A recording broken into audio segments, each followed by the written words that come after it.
في واحد نسي هو مين، واحد تاني بطل يفتح قلبه للناس، واحد غرق في المسؤولية، وواحد بس كان نفسه كل حاجة تخلص.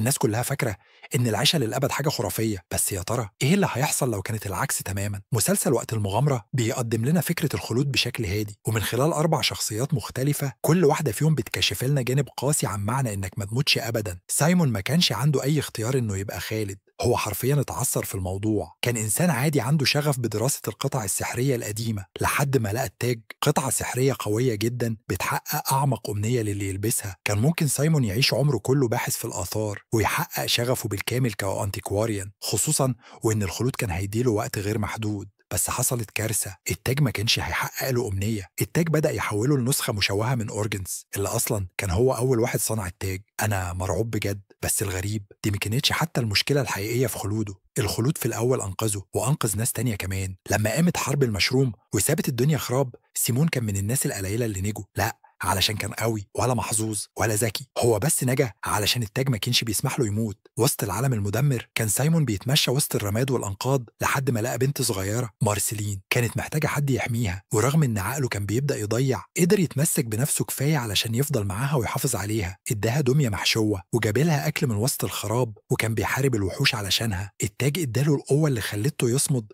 لما العالم كله كان بيقع، خلاه يكمل لما مفيش حد تاني قادر يعمل كده. والفترة ده كان باين كأنه معجزة، بقى بطل وأشبه بأب بالنسبة لها. ودي كانت لسه من الحاجات الكويسة اللي ممكن تطلع من الخلود، لكن التكلفة الحقيقية لسه كانت جاية. أنا حاسس إن عقلي بيتغير، بس بقيت بعيد قوي عن الحل. التاج ما كانش بيخلي سيمون على إيد الحياة بس، ده كان بيبدأ يعيد برمجته بالكامل. في الأول كان بيتجاهل فترات فقدان الذاكرة اللي بتحصل له لما يلبس التاج، بس التغيرات دي ما كانتش عشوائية، دي كانت بتسحبه ناحية شخص تاني، شخص هو عمره ما طلب يبقى زيه. بيتي كانت الوحيدة اللي حبته حب حقيقي، كانت أول واحدة تلاحظ التغيير اللي بيحصل فيه، وأول واحدة كمان تدرك إنها مش هتعرف تنقذه، فسابته. كل اللي أعرفه إني ما شفتش بيتي تاني من يومها، حتى هي ما كانتش عارفة هو بيبقى إيه، هو نفسه ما كانش فاهم. ودي كانت أول خسارة سببها الخلود، بس أكيد مش الأخيرة. لو في يوم عملت حاجة وجرحت بيها أي حد، بالله تسامحوني. بعد الحرب والدنيا اتغيرت وبقت شبه مش مفهومة، سيمون فضل ماسك في آخر حاجة فضله، مارسلين، بس كان شايف هو عمل إيه في بيتي، إزاي خوفها وإزاي التاج خلاها يخسرها. أميرة البلازما،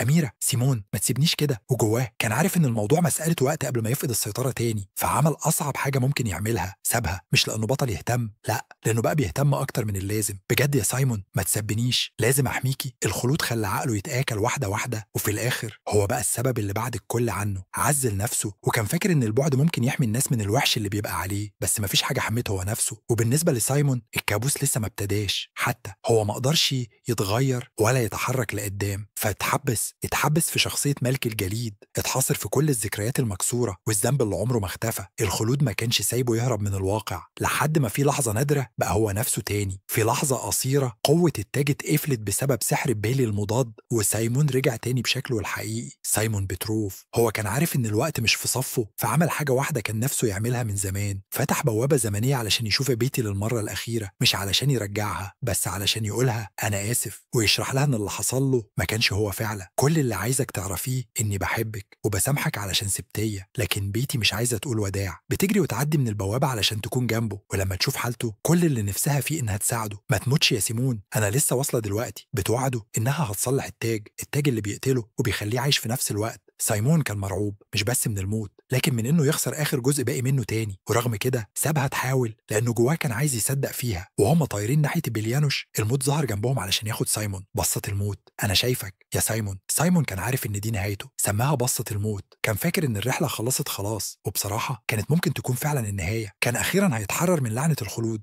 لولا اجل بيتي اللي رفضت تستسلم. هجمت على العدو وواجهت بليانوش ودمرته، وده رجع التاج لحالته الاصلية ورجع ملك الجليد. وهنا الفخ بتاع الخلود رجع يشتغل تاني. هو مش بيحميه، هو بيرجعه لنفس الحلقة المفرغة، من غير ذاكرة، من غير تحكم، ومن غير اي اختيار. الشخصية دي فضلت موجودة سنين لحد ما بيتي لقت حل نهائي، حلة محتاج تضحية كاملة، ضحت بنفسها واندمجت مع جالب. وكل ده بنشوفه في فيونا واند كيك. ولأول مرة من سنين طويلة سيمون رجع بني آدم عادي كامل، من غير سحر ومن غير تاج. بس دلوقتي هو لازم يواجه العالم اللي كمل بدونه. الناس حواليه لقوا سلام، لقوا هدف، أو حتى ما بقوش موجودين خالص. وده هو شكل الخلود الحقيقي، تشيل وجع عمره ما بيخلص، وعندك وقت ملوش نهاية علشان تتعافى، بس مش قادر تتعافى أصلا. هو كان فاكر إن لما يتخلص من التاج كل حاجة هترجع زي ما كانت، كان فاكر إن فقدان السحر هيخليه يرجع لنفسه، بس اللي حصل إن الفراغ اللي سابه السحر امتلأ بالوجع اللي كان مخزونه جواه. القوة الحقيقية في فيونا إن كيك مش إنها صلحته، هي خلته ينهار، خلته يبقى صريح مع نفسه. هو بقى مش عارف هو مين، هو خسر الحب وخسر هدفه وخسر نفسه من زمان قبل حتى ما يخسر التاج. الخلود بالنسبة له ما كانش حرية، كان سجن. لكن بالنسبة لمارسلين الخلود كان حاجة تانية خالص. هي اللي صنعت السجن بتاعها بنفسها بسبب إنها خالدة. قصة مارسيلين ما بدأهاش لعنة، بدأت بخسارة. مامتها سابتها وهي صغيرة، وبعدين سيمون سابها. ومن اللحظة دي مارسلين اتعلمت تتوقع إن أي حد بتحبه هيختفي. والمصيبة ده ما كانش أسوأ حاجة بالنسبة للعالم، هي أصلا كانت غريبة، نص إنسانة نص شيطان. ولما بقت مصاصة دماء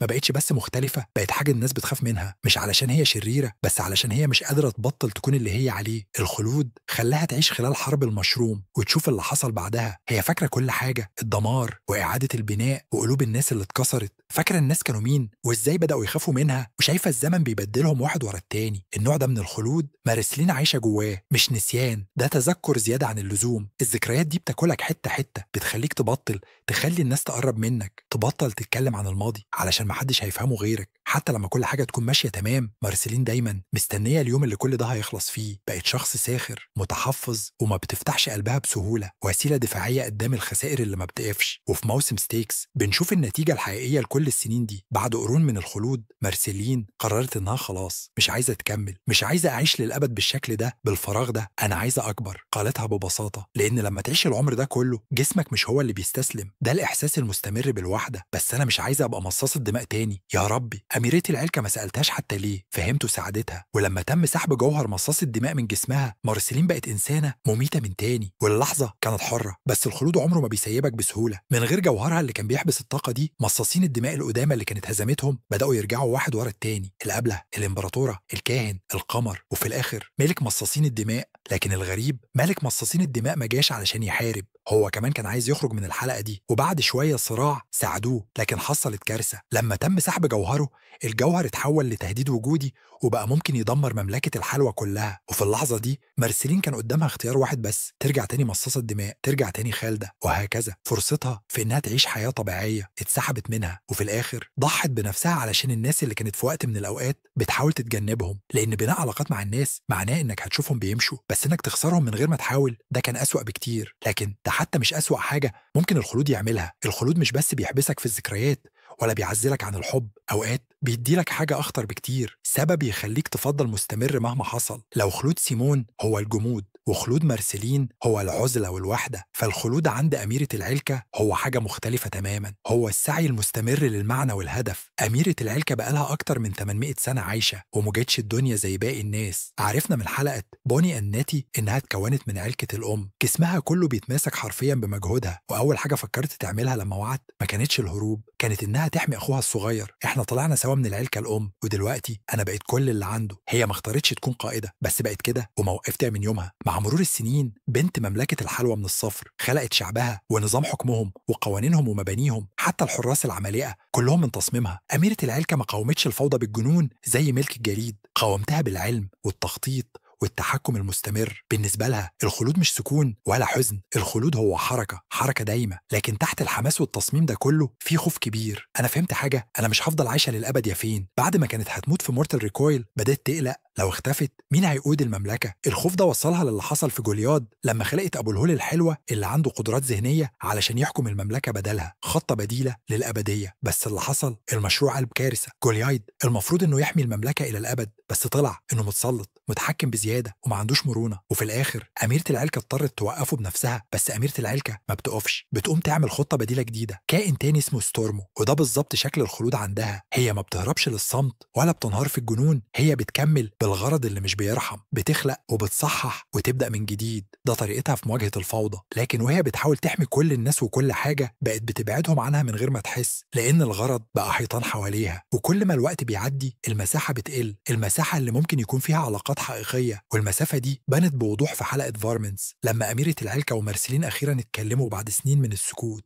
هم وقفوا عن الكلام من وقت ما أميرة العلكة غرقت في شغل الحكم وطردت مارسلين من حياتها من غير حتى ما تشرح السبب. كل اللي قدرت أعمله إني بعدت عن كل الناس وبعدتك أنت كمان، وهما بيتبعوا مخلوقات هاربة من تحت مملكة الحلوى. كانوا كمان بيواجهوا اللي هربوا منه طول السنين. إزاي هوس أميرة العلكة بالمسؤولية دمر علاقتها بمارسيلين. أنا حاولت، والله حاولت جدا، بس كنت فاكرة إن لو قفلت على نفسي وركزت بس في الشغل كل حاجة هتبقى تمام. اللحظة دي كانت من أكتر اللحظات الضعيفة في حياتها كلها. عيطت واعترفت بالحقيقة. الإحساس بالمسؤولية اللي خلاها تبني مملكة هو نفسه اللي بينها وبين الناس حواجز. ولما رجعنا لبوني بالبابل جام شفنا لمحات من حياتها الأولى بعد ما اتكونت من العيلة الأم. حاولت تبني عيلة من خلال إنها تخلق شخصيات زي جامبول، تشيكي كلاي وغيرهم. كانت عايزة أصحاب يكونوا زيها، كانت بتدور على مساواة، على رفقة. لكن لما انقلبوا عليها اتخذت قرار سريع ومؤلم، حولتهم لمواطنين بسيطين من الحلوى، أقل تعقيدة وأسهل في السيطرة. هي ما كانتش ناوية تبقى حاكمة، لكن هو ده اللي حصل. ومن بعدها بطلت تحاول تبني علاقات متكافئة وركزت إنها تبقى مثالية، النوع من الكمال اللي عمره ما يتحدى تاني. وفي موسم إليمنتس شفنا الشكل اللي الكمال ده بيوصل له لما يخرج عن السيطرة. أميرة العلكة اتحولت لعنصر الحلوى، قوة قديمة مربوطة بهويتها، وبدأت تعيد تشكيل أرض أوه بالكامل وتحولها لمدينة مغلفة بالحلوى. بس ده ما كانش يوتوبيا حقيقية، كان مجرد مظهر فاضي. الناس ما بقوش بيحسوا بحاجة بس بيبتسموا. الدنيا كلها محفوظة تحت سيطرتها بس خالية من الحياة. ودي كانت خطورة فلسفة أميرة العلكة لما تتحول لأقصى صورها، عالم ثابت لدرجة إنه يبطل ينمو. بس في الآخر فهمت وساعدت في إنها ترجع أرض أوه لشكلها الطبيعي. بس ده وضح لنا قد إيه الخوف من الخسارة كان مسيطر عليها، لدرجة إنها حاولت تجمد العالم كله في مكانه بس علشان ما يتكسرش. خلود أميرة العلكة ما جابش عزلة زي مارسيلين ولا جمود زي سايمون، هو حطها في مطاردة أبدية للغرض. لكن لما القرون بتعدي وبتفضل عايش من غير نهاية، الواجب بيبدأ يحسسك إنه مش معنى بس مجرد صيانة. إيه فايدة العيشة للأبد لو كل دورك إنك تفضل تحافظ على مملكة بتنهار كل شوية؟ وفي نهاية قصتها نظرتها للخلود بدأت تتغير. بدل ما تعيش علشان الناس بدأت تسأل نفسها أنا عايزة إيه، مش كحاكمة كشخص. وبدأت تبص لأبعد من النظام، نحو العلاقة والفرح والمعنى الحقيقي. ولأول مرة من مئات السنين وأخيرا أميرة العلكة فهمت إنها مش لازم تشيل كل حاجة لوحدها. لكن للأسف حتى النوع ده من النمو والارتباط والغرض والمعنى ما بيوقفش اللي لازم يحصل. لأن في وقت المغامرة في حقيقة أخيرة عن الخلود مفيش حد بيقدر يهرب منها. النهاية لازم تيجي، وعلشان النهاية تيجي في شخصيات كان خلودها من غير أي حملة أو تضحية زي الليتش. أول ما ظهر في صورة البطل ما كانش زي باقي الأشرار في المسلسل، ما كانش عايز سلطة ولا شهرة ولا انتقام، هو كان عايز كل حاجة تخلص. ممكن تسأل نفسك هو يمكن مش شرير، يمكن هو اتعب من كتر ما عاش وشاف الشر بينتصر مرة ورا التانية. في حلقة Escape from the Citadel الليتش قال لفين الحقيقة هنفضل نبحر لحد آخر نور يطفي. ما كانش بيبالغ، هدفه هو يمحي الحياة كلها. ده شكل الخلود لما يتحول لحاجة فاضية، كائن بيعيش للأبد بس علشان يضمن إن ما حدش غيره يفضل عايش. بس وقت المغامرة ما سابوش ينتصر للأبد. بعد كل الدمار اللي عمله حصل حاجة غير متوقعة. لما فينو جيك حاولوا يوقفوه بمساعدة بريزمو، الخطة باظت والنتيجة قلبت كل حاجة. بدل ما يتدمر الليتش اتولد من جديد. وفي الأول شكله ما بقاش خطر، بس في حلقة جولد ستارز اكتشفنا إن الظلام اللي جواه ما اختفاش، هو بس سكت. ولما بيخاف صوت الليتش بيرن فجأة جواه. ده مجرد حلم، بس الحقيقة ما كانش حلم. الشر بتاعه لسه موجود، ساكن جوه سويت بيه، وصوته بيتردد عبر الكون كله. وفي توجذر اجين الليتش بيرجع من تاني عن طريق انه يمتلك ملك الموت الجديد، وبيثبت ان روحه لسه بتتنقل بين الخطوط الزمنية مستنية فرصة تانية علشان تخلص على كل حاجة. لان ده هو شكل خلوده، حلقة من الدمار من غير حب ولا ذكريات ولا هدف حقيقي غير انه ينهي كل حاجة مرة واتنين وابدا. وبعدين ظهر اخر تهديد في السلسلة، اكتر صورة نائية من الفوضى الخالدة. جولب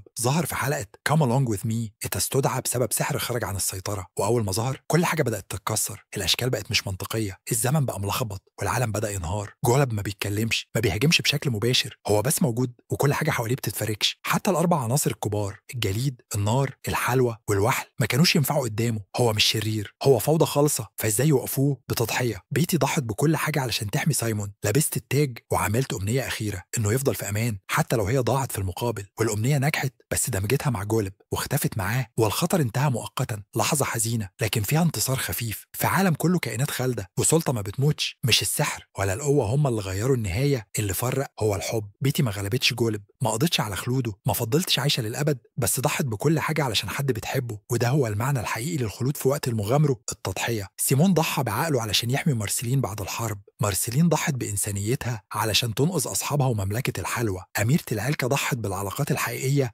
علشان تدي حياتها بالكامل لمملكتها، والليتش ضحى بخلوده علشان يكون أعظم شرير في السلسلة. العيش للأبد ممكن يبان نعمة، بس في وقت المغامرة الخلود بيكون أكتر عبء من إنه هدية. بتقف عن النمو، بتشوف أصحابك بيختفوا، المعنى بيضيع، والزمن بيحول كل حاجة بنيتها لحاجة أنت ما تعرفهاش. كل شخصية في المسلسل كانت بتمثل شكل مختلف من الحمل ده: الجمود، العزلة، الهوس بالهدف، والدمار. حتى وهم خلديين، لكن كل الطرق بتوصل لنفس الحقيقة المؤلمة: الخلود دايما بياخد أكتر ما بيدي، لأن في النهاية أكتر حاجة بتوجع مش الموت، لكن إنك تعيش كل السنين دي لحد ما تنسى أنت جيت هنا ليه من الأساس. والعيش من غير هدف أو من غير حب هو حياة ما فيهاش معنى. ولو دي حاجة أنت بتمر بيها، اتفرج على الفيديو بتاع أميرة العلكة ومرسلين، هتلاقي في رحلتهم في إنهم يتعلموا يحبوا نفسهم قبل ما يعرفوا يحبوا حد تاني. سلام يا توتي.